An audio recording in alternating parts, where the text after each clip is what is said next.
አየት ዱንያ ፈተናና ህይወት የዝህን ያህል ነው ማለት ነው። እንግዲህ የኢቢኤስ ጋዜጠኛ ወይም መስራች ወይም ኃላፊ ዛሬ ባደረበት በሽታ ምክንያት ከዚህ ዓለም በሞት ተለይቷል ማለት ነው። ነፍስ ይማር እያልን ኢቢኤሶችን እንዳይበረክቱ እንዳይኖሩ የተደረገው ምንድን ነው ማለት ይቻላል። ያስደነግጣል፣ ያስደምማል ማለት ነው። አሰላሙ አለይኩም ወራህመቱላሂ ወበረካቱ። ውድና የተከበራችሁ የመሪም ቅመም ቻናል ተከታይ በሙሉ ሰላም እንዴት ናችሁ? እኔ ያለሁ አልሐምዱሊላህ ሰላም ነኝ። ለቻናል አዲስ የሆናችሁ ሼር፣ ላይክ፣ ሰብስክራይብ እያደረጋችሁ አበረታቱኝ፣ አጠንክሩኝ ማለት ነው።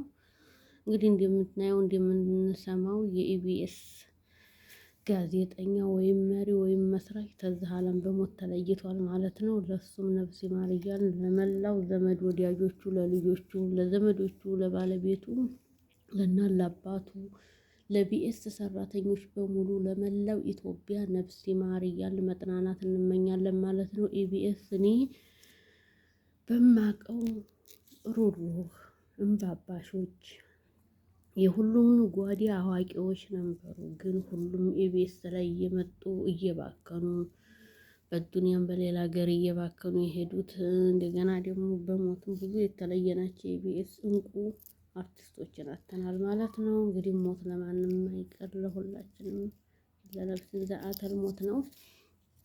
ሰዓታችንና ጊዜያችን ትደርስ ያችን ሞት ለሰከንድ ለደቂቃ አናልፋትም ማለት ነው። ያችን ሰዓታችንና እለታችንን ብቻ ነው የምንጠብቀው ማለት ነው። ነፍስ ይማር ለመላው ኢትዮጵያ።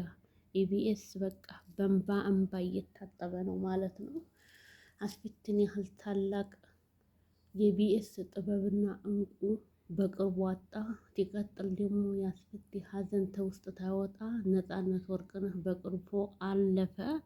ሲቀጥል ደግሞ መስራቹ፣ ኃላፊው፣ ቆርቋሪው ሁሉን ነገር የሚያረገው ሁሉን ነገር የሚያዘጋጀው ባደረበት ምክንያት ዓለም ተሞት ተለይቷል ማለት ነው።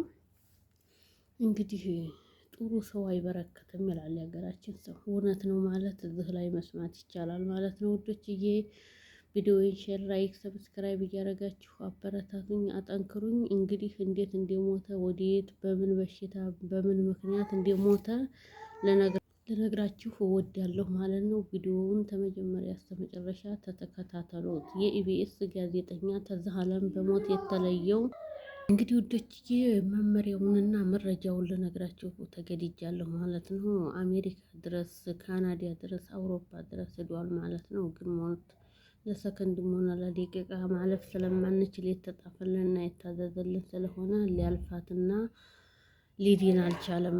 እና ውዶችዬ ሼር፣ ላይክ፣ ሰብስክራይብ እያደረጋችሁ አበረታቱ። ቻው